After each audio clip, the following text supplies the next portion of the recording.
파울로 코엘료라고 하는 브라질 작가가 있습니다. 제가 언젠가 연금술사라고 하는 책을 소개한 적이 있습니다. 그 책의 저자가 이제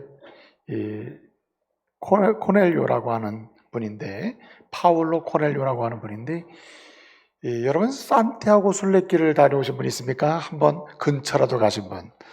스페인에 아주 유명한 순례길이 있는데 산티아고 순례길이라고 해요. 프랑스 남부에 있는 장페 피에르포르라고 하는 그런 도시에서 출발을 해서 스페인 북부에 있는, 말하자면은 이 산티아고 데스 폼포스텔라라고 하는 곳인데, 하여튼 산티아고까지 가는 순례길입니다. 약 한 700km 되고요. 거기서 이제 땅끝 마을이라고 하는 곳까지 더 가면은 전체적으로 한 800km가 됩니다.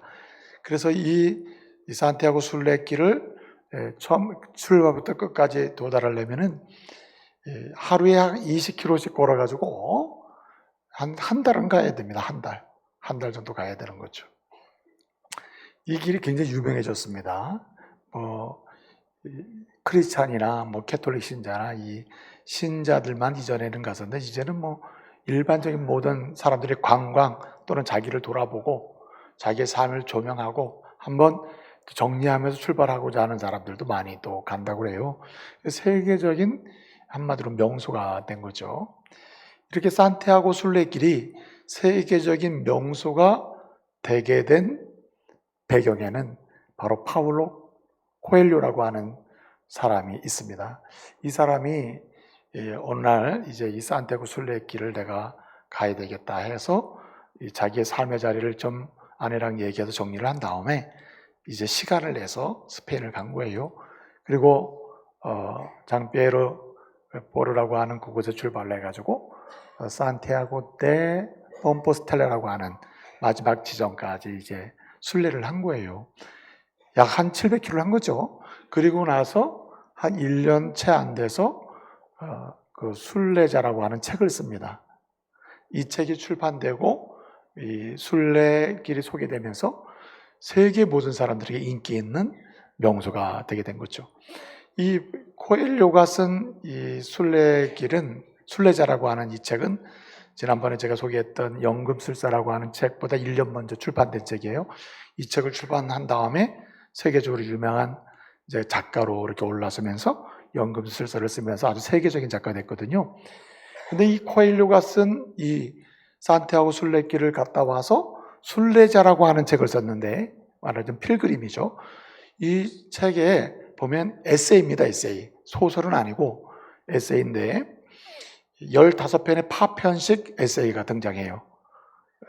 물론 도착이라는 에세이부터 시작해가지고 마지막에 엘 세이브 그레이라고 하는 그레이 세이로라고 하는 그런 마지막 15편째 글이 나올 때까지 이렇게 쭉 전개가 되는데, 14번째 글에 이 순례자라고 하는 이 책의 14번째라고 하는 글에 성전, 조금 더 번역을 하면은 선한 싸움, 거룩한 싸움이라고 하는 에세이가 소개가 되고 있습니다.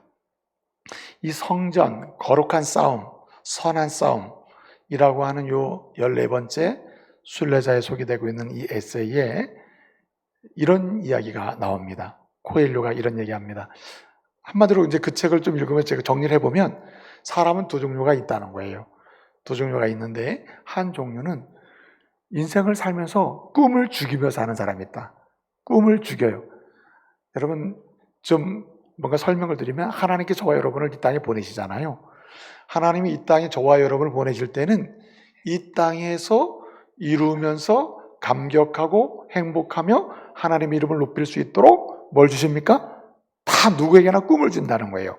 비전을 준다는 거예요. 비전. 꿈과 비전을 주는데, 코엘료는 그런 얘기하는 거예요. 사람이 두 종류가 있다. 이렇게 꿈을 죽이며 사는 사람이 있고, 꿈으로부터 멀어지며 사는 사람이 있다. 비전을 찾지도 않고 비전을 찾았다 하더라도 죽이며 멀어지면서 상관없이 사는 사람이 있고, 꿈을 찾고 비전을 이루며 비전을 지향하며 사는 유형의 사람이 있다는 겁니다. 여러분은 꿈을 죽이며 삽니까? 아니면 꿈을 살리며 삽니까? 꿈을 추구하며 삽니까? 아니면 꿈과 무관하게 삽니까? 꿈을 오늘도 이루며 삽니까? 아니면 정신없이 그냥 삽니까? 어느 쪽이에요? 저희는 그러면 안 되죠. 그러면서 어떻든 이 코엘료라는 사람이 이 성전이라고 하는 글에서 그러면서 이렇게 얘기합니다. 사람들이 꿈을 죽이는 징후가 있다. 어떤 사람이 딱 봤을 때 저 사람이 꿈을 죽이며 사는 사람인지 살리며 사는 사람인지 이렇게 꿈을 죽이며 사는 사람인지 알 수 있는 방법이 있다는 거예요. 그럼 뭘 보면 알 수 있느냐면 세 가지를 얘기해요. 첫째는 하여튼 꿈을 수없이 죽이면서 사는 징후가 있는데 그 첫 번째 징후는 뭐냐면은 한마디로 시간이 부족하다고 말하며 사는 거예요. 항상 시간 없어. 나 시간이 부족해. 더 쉬운 말로는 뭐 하며 살아요? 뭐라고 하면서? 따라하세요. 바빠. 너무 바빠. 너무 바빠. 이러면서 사는 사람. 그 사람은 알고 보면은 굉장히 바쁘게 사는 사람처럼 보이지만 무엇을 잃어버리고 사냐면 꿈이나 진짜 인생 여정 중에 걸어가야 하고 붙잡아야 하고 성취해야 할 꿈이나 비전을 상실하고 사는 경우가 대부분이라는 거예요. 그래서 돈 버는 너무 바쁜 사람 보면은 왜 바쁘냐? 돈 버는 거. 왜 바빠? 노느라고 바쁘고. 왜 바빠? 하여튼 꿈과 비전, 인생의 진정한 영적 의미와 기쁨을 주는 그런 것과는 무관하게 세상 것에 집중하다가 바쁘게 사는 시간 없다, 부족하다 이러고 산다는 거예요.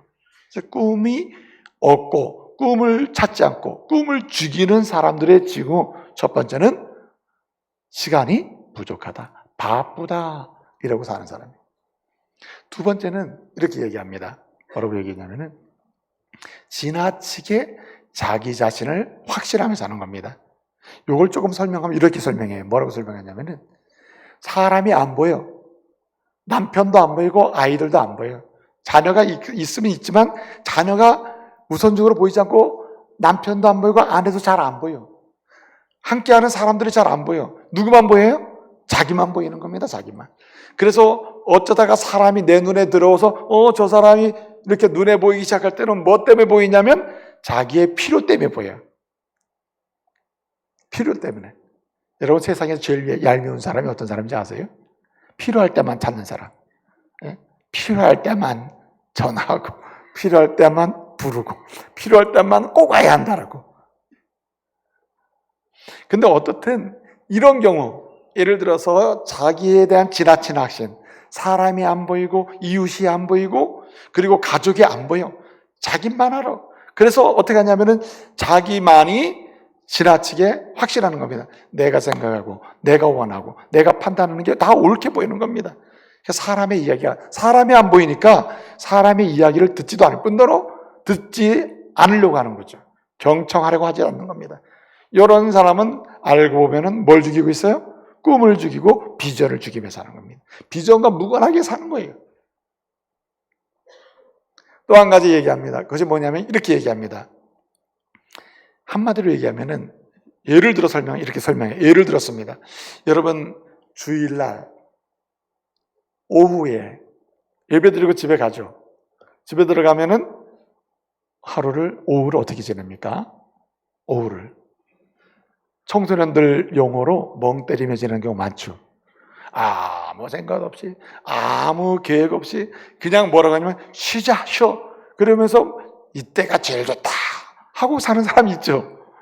그런데 이렇게 주일날 하여튼 일요일날 세상 사람들이 볼 때 이렇게 주일날 오후에 편안하게 아무 생각 없이 그러면서 뭐냐면은 제일 좋은 시간이다 이런 식으로 일상을 그런 식으로 늘 사는 사람이 있다 이거예요. 그러면서 착각합니다. 내가 참 평안하구나. 내가 참 아주 좋은 시간을 갖고 있구나. 이러고 사는 사람이 있는데 알고 보면 그 사람은 꿈과 무관하고 비전과 무관하고 가정의 꿈, 개인의 꿈, 자녀의 꿈, 자녀를 향한 하나님이 주신 비전 이런 것은 거의 생각하지 않고 생각한다면 공부해서 돈 벌게 해야지. 뭐 이렇게 한다는 거죠. 거의 평온함이 없는 상태인데 평온하다고 착각하며 사는 사람이 있는데 이런 사람이 알고 보면 뭐냐? 꿈과 무관하게 산다는 거예요. 여러분, 제가 여러분에게 혹 전화를 하면 여러분은 어떤 마음으로 전화를 받습니까? 제가 이렇게 전화를 하잖아요. 많은 사람이 준비를 합니다. 목사님 분명히 뭘 시킬 텐데, 오라고 할 텐데, 예배드리라고 할 텐데 뭐 때문에 바쁘다고 얘기해야 될까? 이 생각 많이 하죠. 우리 중부 가족은 한 명도 그런 분 없겠습니다만 목사님들 얘기 들으면 그런 얘기를 많이 해요. 전화하면 다 바쁘대요. 다 바빠. 예? 다 바쁘고 분주하고 시간 없다는 거. 알고 보면은 꿈을 죽이고 사는 사람이 많다는 겁니다. 자, 여러분, 세 가지 제가 얘기했어요. 분주하다, 시간이 없다, 바쁘다, 그리고 자기에 대한 지나친 확신으로 사람이 보이지 않는다, 자기가 필요할 때만 사람을 찾는다, 예? 또는 사실은 샬롬, 기쁨과 내적인 영혼의 그 안식과 즐거움은 사실은 없는데 착각해. 참 좋다 이러면서 인생을 살고 있단 말이에요. 이런 사람 꿈이 없다, 꿈을 죽이고 있다, 꿈과 무관하다, 이런 사람인데 여러분 어떻습니까? 살아서 여러분 말하지 않아도 압니다. 오늘 이후로 여러분 정말 어떠한 상과 여정 중에서도 하나님이 저와 여러분에게 주신 개인적 차원의 인생의 꿈과 비전, 가정에 주신 꿈과 비전, 자녀를 향해 주신 꿈과 비전을 때마다 시마다 이루어 가면서 감격적인 인생을 사시기를 말씀으로 축복합니다. 그렇지 않으면 나중에 후회해요. 여러분, 불치 질병으로 인해서 진단을 받고 그 투쟁을 하고 치료를 위해서 힘쓰는 분들, 우리 가족들 만나보면은 공통적인 게 뭔지 아세요? 공통적인 게 지금까지 인생 후회 없이 다 이런 분 없어요. 이럴 줄 알았으면, 이 상황이 될 줄 알았으면, 내가 그렇게 바쁘고 분주하게 살고 시간 없다고 하면서 했던 일, 그것보다 정말 하나님이 내게 하라고 주신 좋은 일, 기쁜 일, 감격적인 영혼의 일, 이런 일을 좀 할 걸, 이렇게 후회하는 사람이 많아요. 여러분, 인생 여정 중에 어느 시점에 후회하기 전에 저와 여러분이 하나님이 진실로 나에게, 우리 가정에, 우리 교회에, 그리고 우리 아들, 딸들에게 주신 그 꿈과 비전을 찾고 살려내고 이루면서 지향하며 사는 하나님의 사람들 되시기를 말씀으로 축복합니다. 어떻게 하면 그 일이 가능할까요? 우선적으로 하나의 방법이 있습니다. 여러분, 하나님과 연합하고 하나님과 동행하고 하나님과 함께할 때에 여러분, 하나님께서 저와 여러분에게 주신 비전도 찾고 꿈도 찾고 어떠한 시험이 오든 환난이 오든 시험 중에도 환난 중에도 고난 중에도 꿈을 이루며 살 줄 믿으시기 바랍니다. 하나님과 연합할 때, 그 다음에 하나님과 연합한 또 다른 성도들과 뭐하며 살 때? 연합하며 살 때, 함께하며 살 때도 함께하면서. 그래서 여러분, 성도는 교회와 함께해야 합니다. 성도는 소그룹, 구역예배와 함께해야 됩니다. 예배 공동체와 함께해야 됩니다. 기도 공동체와 함께해야 합니다. 아멘. 찬송 공동체와 함께해야 됩니다. 성도는 하나님을 정말 사랑하고 하나님과 연합한 그 사람들과 또 연합하고 함께하기를 좋아하는 그런 성도가 되어야 할 줄로 믿습니다. 그럴 때 우리는 찾게 돼요. 꿈과 비전을 찾게 되고 때마다 시마다 꿈과 비전을 이루면서 지향하면서 성취적 감동을 경험해 살게 되는 거예요.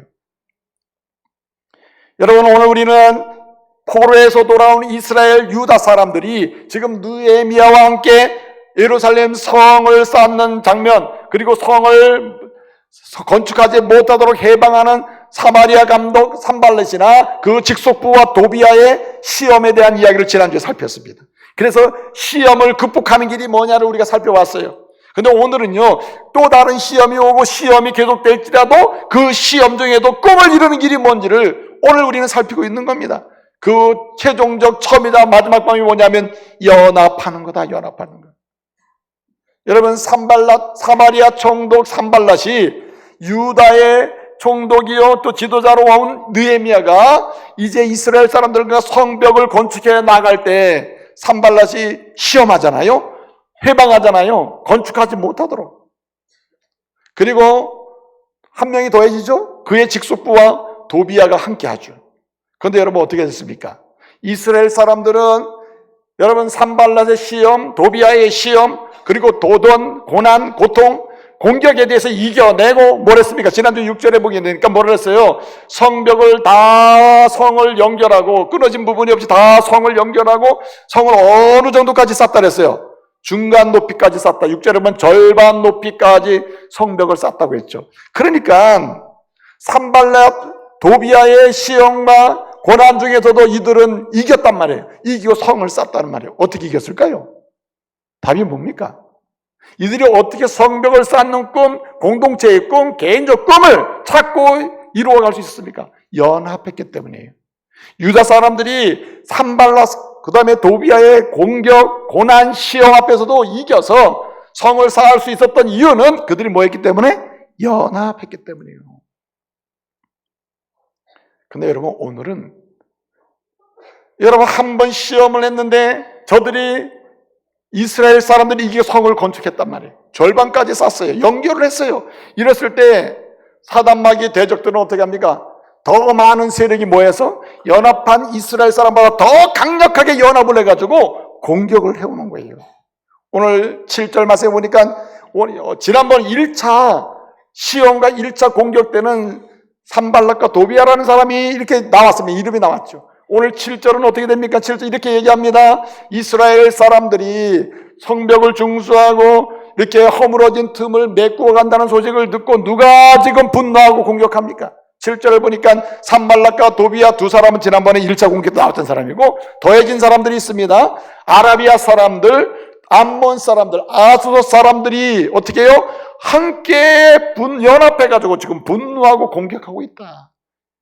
오늘 7절에 보면 그렇게 나오잖아요.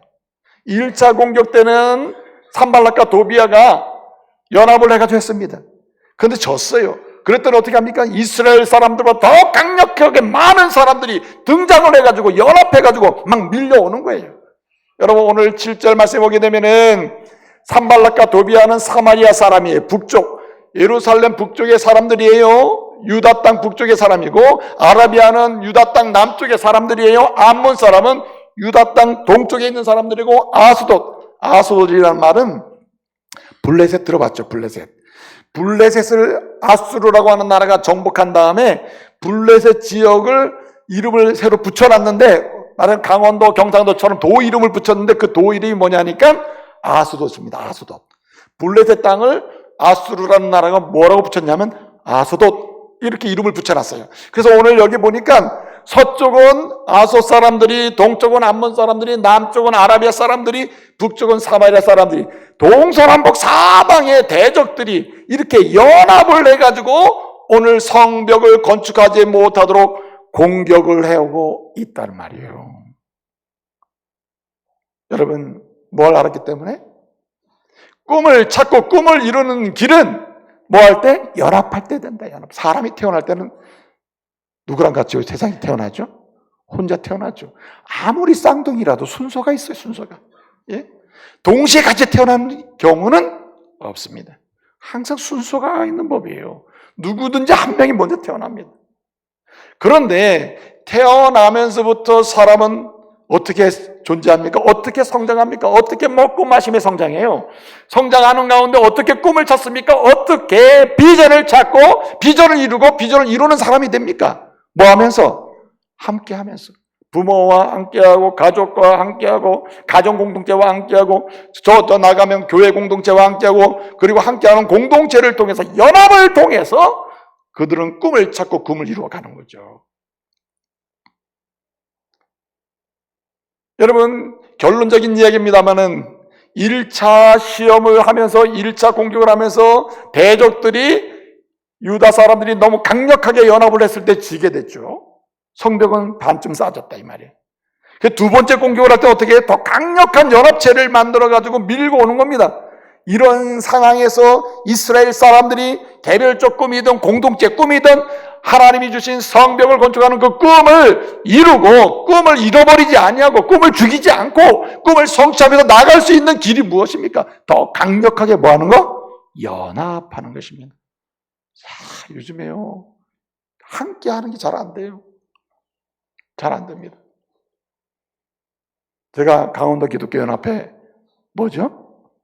회장입니다. 제가 회장. 강원도 기독교연합회 회장이에요. 어디 가서 이런 말은 못하면 우리 교인들이니까 내가 회장이라고 한번 얘기해 보는 거예요. 그런데 회장이기 때문에 예를 들어 요즘에는 뭐 동성애니 뭐 반기독교 그런 정책이나 그런 단체나 그런 데서 뭐 자꾸만 이렇게 운동을 하거나 정책을 내놓거나 뭐 행사를 하거나 그러면 그런 데 가가지고 그런 제도나 그런 걸 얘기하자면 먼저 가가지고 이제 성명서도 발표도 해야 되고 약간에 가가지고 이제 먼저 이렇게 거기서 데몬스트레이션을 해야 된단 말이에요. 그래서 여기저기 쫓아다니게 되는 거거든요. 여러분 가보면은 목사님들 모이세요. 우리가 이렇게 동성애 반대 운동을 한번 해야 되겠습니다. 기도도 하고 우리 조상들로부터 우리나라는 남자와 여자가 1대1로 한 가정을 건강한 가정을 이루고 그리고 이렇게 자녀들을 이루어가면서 비전을 이루는 건강한 좋은 나라인데 이렇게 동성동본 뭐 예컨대 동성결혼이나 또 예를 들어서 동성애 뭐 이런 식의 이런 가치와 제도를 만드는 건 안 되겠습니다 하고 가서 이제 하잖아요. 구름대처럼 목사님들이 몰려오는 게 아니고 오라고 해도 가보면 20명, 많이 와야 30명, 때로는 10명. 와 진짜 안 모여요. 그러니까 우리가 가서 성명서를 발표해봐자 또 가서 이러면 안 됩니다. 우리나라는 건강한 윤리국가입니다. 그러므로 남녀 헌법대로 이렇게 해서 아무리 막 들은 채만 듣지도 않을 뿐더러. 그런데 여러분 우리가 그러고 있는 동안에 건너편에서 동성애는 참으로 원래부터 인간에게 주신 선물이다. 그래가지고 이거는 해야 되고 동성결혼도 찬성해야 되고 빨리 이거 제도에 만들어야 되고 이렇게 찬성하는 사람들은 우리가 20, 30명 모여서 할 때 건너편은 300명, 400명 모여가지고 여러분 세상 사람들 누구 얘기 듣겠어요? 누구 얘기 듣겠어요? 저 사람들이 저거 힘이 있는 거구나. 사람들이 힘 있는 데로 가거든요. 안 되는 거예요. 오늘 이 시대는요, 하나님의 사람들이 연합을 해야 됩니다. 성도가 연합을 해야 돼요. 오직 하나님 말씀만이 진리라고 믿는 사람들이 연합해서 나갈 때 세상을 향한 믿음의 사람들의 꿈이 이루어지고 비전이 이루어지고 그 성취 가운데 하나님께 영광이 되고 저희의 삶의 여정에는 샘솟는 기쁨과 감동이 있을 줄로 믿으시기 바랍니다. 연합을 해야 되는 거예요. 연합을. 여러분 대적이 연합해 올 때 더 강력하게 연합을 해야 돼요. 더 강력하게 연합해 올 때 더 강력하게 연합하고 함께하고 머무르며 우리의 꿈을 잃지 말아야 할 줄로 믿습니다. 가정도요. 여러분 가정 예배가 대단히 중요한 겁니다. 왜 그러냐? 가정이 믿음으로 연합하는 현장이 어디냐면은 가정 예배입니다. 살아계신 어떤 사람은 또 가정 예배 드리려니까 아버지가 설교를 해, 설교를. 그래서 한 15분 이내로 끝내야 되거든. 가정 예배. 제가 참 권하는 게 15분 이내로 가정 예배 드리죠. 근데 그냥 아버지들이 그냥 뭐 좀 교회에서 좀 배웠다고 그냥 가가지고, 목사님보다 설교를 더 오래. 아들, 딸들이 그냥 가정 예배 시간만 되면 도망가고 싶어. 이게 되겠어요? 여러분, 가정 예배는 설교하는 게 아니고, 가정 예배는 성경 읽기만 하면 되는 거예요. 읽고 이 말씀대로 사랑하는 아들이, 딸이, 그리고 우리 가족들이 하나님이 기뻐하시는 꿈을 꾸고 비전을 이루며 살게 해 주옵시고, 그래서 기쁨과 감격이 있을 뿐 아니라 우리 가정 때문에 지역사회가 좋아지고 우리 가정 때문에 우리 교회가 부흥하고 우리 가정 때문에 우리 가문도 새로워달라고. 이렇게 기도하면은 공동체에 연합하는 가운데 자녀가 꿈도 발견하고 성장하면서 하나님 좋아하는 꿈도 꾸게 되고 비전도 이루게 될 줄로 믿으시기 바랍니다. 그래서 연합이 그만큼 중요한 거예요. 함께하는 게. 네? 여러분 이러한 연합이야말로 하나님과 함께하고 성도와 함께하는 것이야말로 하나님이 내게 준 꿈을 날마다 확인할 수 있는 기회가 되는 거예요. 찾을 수 있는 기회가 되는 겁니다. 그러므로 여러분 때마다 시마다 하나님과 함께하는 사람, 그리고 하나님과 함께하는 성도와 함께하는 사람, 하나님을 높이는 공동체와 함께하는 사람, 하나님이 기쁘시게 해드리는 삶의 자리에 함께하는 그런 성도 되시기를 말씀으로 축복합니다. 여러분 어떠한 상황이라도 예배의 자리, 기도의 자리, 찬송의 자리, 하나님이 좋아하는 그런 자리 찾아가시기 바랍니다. 그건 연합의 자리예요. 그래서 그런 자리 가면 절대 꿈을 잊어버리지 않아요. 비전을 상실하지 않아요. 비전은 명료해지고 방법까지 나오게 될 줄로 믿으시기 바랍니다. 어떻게 하면 우리가 함께하는 일에서 연합하는 일을 통하여 우리의 꿈을 찾고 꿈을 이루며 어떤 시험과 환난이 와도 꿈의 성취자가 될 수 있을까요? 오늘 본문은 이렇게 말씀해주고 있습니다. 먼저 중요한 것이 기도하고 주시는 지혜를 사용해라. 할렐루야. 기도하고 주시는 지혜를 사용할 때 우리는 함께하는 일, 연합하는 일에서 승리하고 꿈을 찾게 되는 것입니다. 여러분, 연합 잘하는 사람은, 성도는 뭐 하는 사람이냐? 기도하는 사람, 그래서 기도하는 건데 주시는 지혜를 하려고 하는 사람은 연합하게 만들고 더 연합하는 자리에 갈 수 있는 은혜를 있게 돼요. 그래서 꿈을 잃지 않게 되는 겁니다. 오늘 본문의 말씀 보게 되면은 여기 산발라, 도비야, 암몬 사람, 아라비아 사람, 그리고 사마리아 사람들이 연합을 내가지고 강력하게 이렇게 성을 쌓지 못하도록 이렇게 소문을 내고 공격할 거야 하고 이 옆에 올 때에 유다 사람들이 흔들리기 시작했어요. 왜냐하면 더 강력하게 연합을 해오니까. 그래서 여러분, 느헤미야가 어떻게 합니까? 느헤미야 함께하는 믿음 있는 사람들이 어떻게 합니까? 우리 유다 사람들을 더 강력하게 연합하게 하고 더 함께하게, 하나님과 함께하게 하고 믿음의 백성을 함께하게 만들어야지 하고 한 일이 뭡니까? 오늘 구절을 보니까 이렇게 얘기합니다. 뭐라고 얘기해요? 우리가 우리 하나님께 뭐하고? 구절 기도하고, 그리고 뭐합니까? 파수꾼을 세워서 성벽을 지키게 했다. 이렇게 얘기하고 있어요. 여러분, 기도할 때 지혜를 주심을 믿으시기 바랍니다. 그래서 기도하는 가운데 주시는 지혜를 활용하면은 연합의 역사를 크게 이룰 수 있다. 여러분, 기도하지 않고 뭔가 모이게 하고 뭔가 하나 되게 하고 뭔가 공동체 뭔가 해보려고 하면요, 될 수가 없어요. 지혜가 없기 때문에. 오늘 느헤미야가 이렇게 산발랏을 포함한 여러 대적의 연합들이 이스라엘을 예루살렘으로 들어가서 치고 공격하고, 오늘 8절에 보니까 요란하게 만들자, 하나님이 주신 그 성 쌓는 일을 못하게 만들고 백성들의 마음을 끊어지게 만들자, 이렇게 했을 때 그 얘기를 듣고 어떻게 했습니까? 기도하고 그 지혜를 얻어서 어떻게 해요? 파수꾼을 세우고 성을 지키게 했다. 방비하게 했다.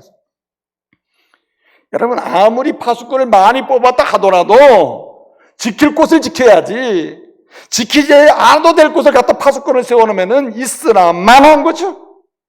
파수꾼을 뽑는 것도 지혜요. 뽑은 파수꾼을 적당한 자리, 가장 좋은 자리, 지켜야 될 자리에 쏙쏙 세워놓는 것도 뭐예요? 지혜입니다. 이거 누가 이런 지혜를 주십니까? 지혜는 땅으로부터 오는 게 아니라 하늘로부터 오는 거예요. 지혜는 사람으로부터 오는 게 아니라 하나님으로부터 오는 걸 믿으시기 바랍니다. 그래서 기도하는 자에게 적재적소에 때마다 시마다 어떤 사건마다, 건강의 사건, 물질의 사건, 경제의 사건, 개인적인 심령의 사건이 있을 때마다, 대적이 연합해서 공격해 올 때마다 기도하면은 그 사건 속에서 내가 해야 될 지혜를 주님이 주실 믿으시기 바랍니다. 딱딱 주시는 거예요. 기가 막히죠. 세울 것도 딱딱 세워, 파수꾼을. 그래 꼼짝 못한다니까요. 여러분, 대적들이 이렇게 하는 것을 보고 더 강력하게 합니다. 우리가 기습공격을 하리라. 기습공격하리라. 오늘 11절, 10절 말씀을 보니까 11절에 기습공격하리라. 그러니까 어떻게 했습니까? 느헤미야가 이 사실을 두고 기도하잖아요. 기도하는 가운데 하나님 지혜를 주십니다. 기도할 때 지혜를 준단 말이에요. 그래서 13절을 보면 이렇게 하나님 주신 지혜가 뭡니까? 느헤미야가 이런 기습공격이라는 소식을 듣고 기도하는 가운데 주신 지혜를 사용하는데, 이스라엘 사람들을 건축하는 사람들이 일부 뽑아가지고 병력을 만들어요. 병력을 만들어서 그 손에 칼과 창을 들게 하고 활을 들게 하고 그래가지고 지키게 합니다. 어디 세웠죠? 오늘 13절을 보게 되면 성벽 뒤에 낮은 곳, 그리고 넓은 곳을 찾아가지고 그곳에 뽑은 병력들을 칼, 창, 활을 가지고 거기 집결해가지고 서 있게 했다. 이렇게 되어 있습니다. 아니, 왜 성벽 뒤에 넓고 그리고 낮은 곳을 찾아가지고 거기에 이 사람들을 서 있게 했을까요? 그게 지혜입니다. 지혜. 병력을 많이 뽑아놔도 아무 데 세우면 안 되거든요. 이 성벽 뒤에 낮은 곳에 그리고 넓은 곳에 여기 뒀다는 말은 성벽 건축에 참여한 모든 사람들이, 일꾼들이 성을 쌓으면서도 이제 대적들이 공격해 올까 얼마나 두렵겠어요. 그런데 성을 쌓으면서 내려다보면 누가 보여요? 우리 군인들이 가까이서 지키고 있다. 뭘 들고? 칼, 창, 활을 들고 지키고 있구나. 근심 없이 뭐라자? 우리의 꿈을 이루자. 할렐루야. 그렇게 하고 있다. 그럼 이러한 낮은 곳을 찾고 넓은 곳을 찾고 모든 일하는 사람들이, 이스라엘 사람들이 보면서 담대한 용기를 가지고 성건축을 계속 할 수 있도록 할 수 있는 지혜가 어디서 나와요? 기도하는 사람에게 나와요. 여러분, 사단마귀가 제일 싫어하는 게 뭐냐면 기도하는 겁니다. 이렇게 예배 드리는 거, 예배 드리는 걸 사단마귀 요즘은 안 말려요. 이렇게 다 가서 예배 드려라. 가서 졸기만 해라. 졸고. 예? 그래가지고 오늘도 조는 사람이 좀 있는 것 같아요. 사단은 그냥 예배 드리고 가지 말리질 않아요. 가서 졸아라. 괜찮아다. 그러나 뭐는 하지 말아라? 기도는 하지 말아라. 대신에 졸면서 끄덕거려라. 이렇게. 절대 기도하지 말아라. 절대. 근데 여러분, 요즘은 사단이 한 발짝 더 물러났어요. 기도는 해라. 좋을 때 기도하고 즐거울 때 기도하고 예배 드릴 때 기도해. 마음대로 기도해라. 그러나 시험 들 때는 절대 기도하지 말아라. 시험 중에는 기도하지 말고, 어려울 때 기도하지 말고, 대적이 쳐들어온 것을 보면 기도하지 말고, 아플 때 기도하지 말고, 고통스러울 때 기도하지 말아라. 왜 그렇습니까? 왜 사단마귀가 시험 중에는 절대 기도하지 못하도록 말릴까요? 기도는 능력이 있음을 사단도 알아요. 대적도 알아요. 그렇기 때문에 기도할 때는 지혜를 주심을 믿으시기 바랍니다. 기도밖에는 환경과 상황과 어떤 특별한 상황 속에서 이것을 문제를 풀어갈 수 있는 길이 없어요. 그래서 여러분, 기도하는 사람, 그래서 그 지혜를 사용하는 사람이 한 사람만 있어도요, 그 가정은 연합되고 하나 되고 뭉치게 될 줄로 믿으시기 바랍니다. 그래서 우리 교회가 왜 뭉칠까? 왜 하나 될까? 왜 연합될까? 저는 믿습니다. 기도하는 사람이 있기 때문에. 할렐루야. 기도하는 사람을 통해서 지혜가 나오기 때문에 여러 삶의 문제가 공동체에 있는 곳에 문제가 왜 없겠어요? 여러분, 어떤 공동체는 애초부터 싸울 일이 없습니까? 다 있어요. 있으나 기도하는 사람이 있으므로 어떻게 부드러움으로, 이해함으로, 포용함으로, 간용함으로 풀어갈 수 있는 지혜를 주임을 믿으시기 바랍니다. 느헤미야가 그랬다는 거예요. 그러니까 이스라엘 사람을 다 따라가는 거죠. 제가 못하는 게 하나 있습니다. 뭘 못하는지 아세요? 야단을 못 쳐, 야단을. 어떤 분은 설교하시면서 야단도 잘 치더구만. 저도 야단 치려고 한번 마음을 먹고 올라와 봐야 입이 안 떨어져. 그러나 여러분, 한 가지 깨달은 게 있어요. 내가 야단 치지 않아도 하나님께 문제를 놓고 기도하면 하나님께서 지혜를 주시더라. 할렐루야. 그러니까 기도하며 지혜를 사용하는 게 하나님에서 모든 성도가 돌아오며 책망을 들으면서 연합할 수 있는 길임을 믿으시기 바랍니다. 또 한 가지가 있습니다. 오늘 여기 말씀에 오게 되면 왜 유다 사람은 2차 시험 중에도 꿈을 잃지 않고 꿈을 이룰 수 있었는가? 따라합시다. 기도하며 볼 것을 보았기 때문이다. 기도하면서 볼 것을 보았기 때문입니다, 여러분. 사람은 항상 보며 삽니다. 안 보고는 못 사는 거죠. 사람은 아침에 기상하면 눈을 뜹니다. 눈을 안 뜨고 기상하는 사람은 없어요. 침대에서 일하면 눈 감고 움직이다가 죽는 거예요. 그러니까 여러분, 눈 뜨면서 기상하는 거 아니에요. 눈 뜨면 보게 돼 있는 거예요. 여러분, 누가 연합하고 누가 가족과 함께하고 누가 하나님과 함께하고 누가 함께함으로 연합함으로 이렇게 꿈을 잃어버리지 않고 꿈을 더 찾고 꿈을 이루어갈 수 있느냐만 거죠. 기도하는 가운데 볼 것을 보는. 그럼 볼 것이 뭘까? 따라합시다. 은혜. 지금까지 내게 내 인생 여정 중에 주신 은혜를 보는 사람은 연합하게 되고 하나님과 함께하게 되고 그리고 동행하게 되므로 꿈을 이루게 될 줄 믿으시기 바랍니다. 오늘 여기 말씀을 보게 되면 10절 보게 되면 이렇게 이야기합니다. 이렇게 이스라엘 사람들이 이 산발랏의 연합 대적들의 위협을 받고 있을 때 느헤미야가 여러분 걱정하지 마십시오. 기도하니 하나님이 파수꾼을 세우라고 이렇게 지혜도 주십니다. 그러니까 파수꾼 다 세워놨음에도 불구하고 아직도 마음의 연합의 자리를 못 들어온 사람들이 있었거든요. 이렇게 얘기합니다. 10절 보니까 이렇게 얘기해요. 유다 사람들이 뭐라고 합니까? 우리가 지금 성을 건축하는데 아직도 흙무더기, 돌무더기, 흙무더기가 이렇게 많은데 우리는 힘이 싹 빠져가지고 더 이상 흙을 옮겨놓고 성을 쌓을 힘이 없습니다. 그래서 결론이 뭡니까? 10절 하반절. 우리가 뭘 쌓지 못하리라? 성을 쌓지 못하리라. 꿈 포기, 꿈 멀어짐, 꿈 죽이는 일이 시작된 거예요. 왜 이런 일이 시작됐을까요? 보는 것 때문에 그렇습니다. 보는 것 때문에 그런 거예요. 여기 오늘 본문에 강조한 게 11절에 10절에 흙무더기를 강조해요. 흙무더기. 흙무더기를 보라. 이 말은 뭡니까? 바벨론이 남쪽 유다를 공격할 때 예루살렘 성이 초토화되는데 그때 무너진 돌, 흙, 완전 디범벅이 되어 있는 상태가 있거든요. 이것을 하나하나 치우면서 성을 쌓아야 되는데 이건 남아있는 게 너무 많은 거예요.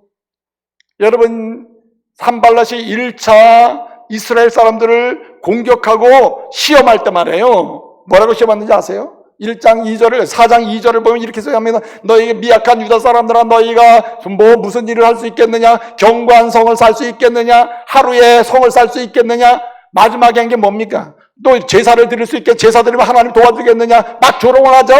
마지막 조롱한 게 뭡니까? 너희가 불탄 돌을 어디서 꺼내가지고? 흙무더기에서 2절 보면 흙무더기에서 꺼내가지고 성을 살 수 있겠느냐? 이런 얘기 했어요. 조롱을 했다니까요. 성을 쌓기 시작하기 전에는 남아있는 건 뭐밖에 없어요? 흙무더기밖에 없다. 흙무더기. 근데 여러분, 우리가 알다시피 1차 산발랏 그런 대적들이 유다 사람들을 공격하고 시험할 때 그 공격을 이기고 뭐 했다 그랬어요? 성을 쌓다 그랬죠. 어디까지 쌓다 그랬어요? 성을 다 연결해서 6절에 보면 그리고 높이가 절반까지 쌓다 그랬어요. 그 꿈이 상당히 이루어진 겁니다. 이렇게 된 것은 누구의 은혜예요? 하나님의 은혜입니다. 상황적으로 보면 도대체 연결도 안 되고 쌓을 수 있는 상황이 안 되거든요. 그런데 원수들, 대적들의 시험 앞에서 시험을 이기고 연결을 하고 성을 쌓다 이 말이에요. 그런데 여러분, 지금 2차 시험이 왔을 때 여러분, 이스라엘 사람들이 본 건 뭘 봅니까? 두 가지가 남아있어요. 세상은 항상 두 가지가 있어요. 하나님의 은혜로 지금까지 주신 쌓아진 믿음의 아름다운 성이 있어요. 은혜로 쌓아놓은 성벽이 있다. 가정의 성벽, 부부의 성벽, 교회의 성벽, 의뢰의 성벽이 있다. 이게 하나 보이고 아직도 막 혼란스럽고 무너져 있는 이 옆에 있는 이런 무더기가 있다 이 말이에요. 둘 중에 하나를 보고 사람은 사는 겁니다. 은혜를 보면 또 다른 은혜를 기대하게 돼요. 할렐루야. 그래서 꿈을 꾸게 되고 하나님의 일을 하게 될 줄로 믿으시기 바랍니다. 근데 오늘 이 사람들은 뭘 봤어요? 두 번째 시험이 오니까 하나님이 은혜로 쌓아준 성을 본 게 아니고 뭘 봤어요? 성을 쌓기 전에 원래 상태가 뭐였어요? 흙무더기, 돌무더기. 그것만 눈으로 봤다. 그럼 뭐라 합니까? 돌무더기가 이렇게 많은데 우리가 어떻게 성을 쌓리요? 힘도 없는데 결론은 뭡니까? 성을 쌓을 수 없다. 더 이상 꿈을 꿀 수 없다는 거죠. 달라져요. 지금까지 성을 쌓아놓은 걸 보면 야, 우리 힘으로 할 수 없는데 하나님의 은혜로 여기까지 왔구나. 그러니 저 남은 거 별거 아니구나. 흙무더기가 문제가 아니라 쌓아진 성이 눈에 그려져. 할렐루야. 그래가지고 역사가 일어나는 건데 이 사람들은 뭘 봐요? 뭘 봐서 흙무더기, 성이 시작되기 전에 있던 그 상황을 나머지 걸 보면서 할 수 없다는 결론이 있는 겁니다. 세상에 두 가지가 놓여있다니까. 창세기 2장을 보게 되면 2장 9절에 하나님이 두 가지를 놓아주셨습니다. 선악과 나무를 놓아주시고 하나는 생명의 나무를 봤어요. 여러분, 생명나무를 보고 사람은 사는 겁니다. 선악과 나무를 보고 사는 사람은 그거 따먹고 죽는 거예요. 오늘도 선악과의 역사가 있고 생명의 역사가 세상에 존재해요. 여러분, 무엇을 보고 삽니까? 생명의 역사 보고 사시길 말씀으로 축복합니다. 그런 사람이 연합하게 만들고 하나 되게 만들고 그 사람도 꿈도 꾸고 그 사람 통해서 하나님의 역사의 꿈을 꾸게 될 줄로 믿으시기 바랍니다. 다르잖아요. 그래서 기도하면 볼 것을 보게 돼 있어요. 기도하는 사람은 은혜를 보고 생명을 보고, 기도하는 사람은 하나님이 주실 은혜까지 보게 돼요. 이미 주신 은혜도 더 보고 감사하면서 주실 은혜까지 보게 되니 하나님이 내 인생 여정에 주신 꿈을 꾸지 않을 수가 없어요. 할렐루야. 여러분, 오늘 이스라엘 사람들이 그 느헤미야가 한 게 뭡니까? 느헤미야가 한 게 이렇게 흙무더기를 보는 사람으로 하여금 눈을 돌려서 지금까지 쌓은 성을 보라. 앞으로 주실 주님이 쌓아주실 성을 보라. 이런 사람이 리더 아닙니까? 저는 그런 목사가 되고 싶어요. 여러분, 가정에서 그런 아버지, 그런 어머니 되시기 바랍니다. 구역장님, 그런 구역장님 되시기 바랍니다. 예? 구역장님 리더가 돼가지고 우리겐 틀렸어 이러고 구역 예배를 드린다면 틀린 교회가 돼버리잖아. 예? 아무리 목사나 장로님들이 못났어도 우리 장로님 못났어 그러면 안 돼요. 잘난 게 있어요. 뭘 봐야 돼요? 하나님의 은혜로 잘난 부분을 보고 우리 교회 장로님은 참 잘났어. 정말 잘난 부분이 너무 많아. 그러니 너무 힘이 나. 장로님 보고 은혜가 돼. 그러면 그 장로님들과 함께 교회의 꿈을 이룰 수가 있다. 할렐루야. 여러분, 원상복귀시키는 여성들이 요즘 많아요. 뭐 남편이 좀 잘못할 수 있죠. 진짜 못된 짓 하면 안 되겠지만은 잘못할 수도 있겠다. 그런데 다 원상으로 가요. 차라리 내가 결혼하지 말았어야 되는데, 무슨 20년 살고 결혼하지 말았어야 되는데 말도 안 되는 얘기를 하냐 이거죠. 그렇잖아요. 아니 20년 살다가 문제가 한 명 생겼다. 그러면은 이 문제 보고 모든 건 다 끝나, 우리 부부는 파탄 날이라 끝내야 되리라, 이런 결론을 내야 됩니까? 기도하는 여정은 어떻습니까? 이 문제 보는 지금까지 세워주신 부부의 삶, 아름다움, 그것도 있는 거 아니에요. 근데 옛날에 오기 전에 첩자리로 들어가서 그때 괜히 선택해서 요거 해야 되는데 이러면 됩니까? 여러분, 기도하는 정도는 은혜를 봄을 믿으시기 바랍니다. 여러분, 기도하세요. 주여, 기도하는 가운데 세상에 살면서 내 인생에 볼 것도 많지만 지금까지 주신 은혜만 보고 살게 해 주옵소서. 앞으로 주실 은혜도 기대하며 보게 하옵소서. 여러분, 오늘 본문에 보면 마지막 중요한 한 가지 더 있습니다. 이 마지막 한 가지 하면 아주 성도들이 표정이 두 가지예요. 그 세 가지는 없으면 좋겠다. 또 한 번은 끝까지 해달라, 이런 분도 있어요. 한 가지가 뭡니까? 기도하며 격려하는 사람이에요. 격려한다. 오늘 14절 말씀에 보니까 느헤미야 입장에서는 그렇잖아요. 이렇게 기도하는 가운데 파수꾼도 세우고 성을 지키게 했는데 그 다음에 바로 11절에 보면 흙무더기 봐라, 우리 힘도 없다, 성 못 쌓아, 이렇게 나오니 얼마나 마음이 상하겠어요.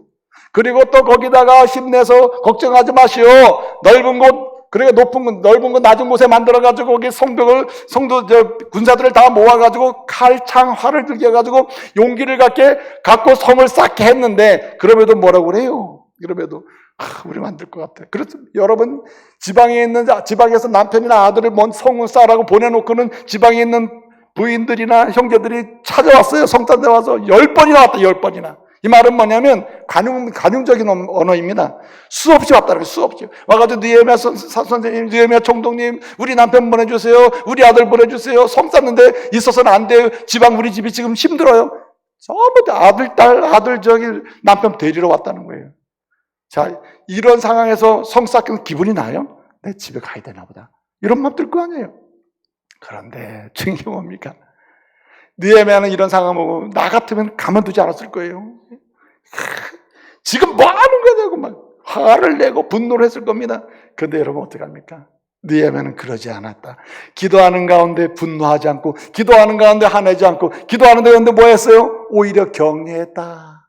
위로했다. 14절, 여러분, 최고의 위로, 최고의 격려는 두려워하지 마세요, 주님을 기억하세요. 14절 그러잖아요. 두려워하지 마세요, 주님을 기억하세요. 그 주님이 어떤 주님입니까? 그거 두려우신 주님 무슨 말입니까? 당신을 책임지고 당신과 함께하고 당신을 모든 공급하시는 분이 오래 주님이십니다. 그 주님만 붙드세요. 그리고 뭐라합니까?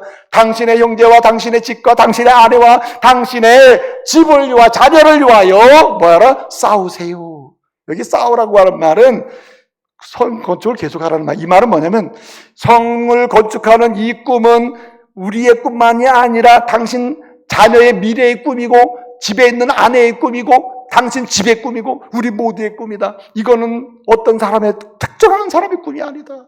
꿈을 공유하는 거예요, 꿈을. 여러분, 힘들 때, 어려울 때 여러분 함께해서 꿈을 꾸고 꿈을 이루도록 격려하기를 원하신다면 항상 세 가지를 염두에 두세요. 두려워하지 마세요. 하나님이 함께 하십니다. 그리고 하나님이 나에게 주신 꿈은 반드시 따라서 이루어진다. 오늘 그 얘기하는 겁니다. 이제 말씀을 마칩니다. 저와 여러분, 아무리 시험이 와서 우리로 하여금 꿈과 비전을 상실하게 만든 상황이 올지라도 시험 중에도 꿈을 이루고 비전을 이루어가는 주의 종들 되시길 말씀으로 축복합니다. 이 시대는 그런 사람이 필요해요. 그런 가정에 그런 사람이, 아버지 어머니가 필요해요. 패배주의자 안 됩니다. 안 된다고 말하는 아버지 안 돼요. 안 된다고 말하는 어머니 안 돼요. 그런 어머니 그리스도인의 어머니가 아니에요. 아무리 자녀가 절망적인 상황이라도 예수 안에서는 된다고 말해야 돼요. 예수 안에서는 우리 가정이 일어날 수 있다고 말해야 돼요. 아무리 우리 가문에서 우리 가정이 쓰러져가는 상황이라도 여러분 보세요. 주님과 함께하고 성도와 함께 교회와 함께할 때 저와 여러분의 가정은 주님이 일으켜 주실 줄로 믿으시기 바랍니다. 시험 중에도 꿈을 이루고 비전을 이루어가는 하나님의 사람들 되시기를 말씀으로 축복합니다. 은혜로우신 아버지 하나님 감사합니다. 오늘 이 시대는 패배주의에 사로잡혀 있습니다. 절망주의, 낭망주의에 빠져 있습니다. 주님, 주의 몸된 교회에 속한 모든 성도들이 다시 한번 용기 있게 담대하게 일어나게 하여 주셔서 가정에 주신 꿈, 개개인에게 주신 인생의 꿈, 비전, 참으로 하나님의 교회에 주신 비전, 이 조국 땅에 주신 비전을 아버지 하나님 어떠한 시험과 환난 중에도 이루어가고 그래서 감동적인 인생을 살아갈 수 있도록 은혜를 주시옵소서. 예수님의 이름으로 기도합니다. 아멘.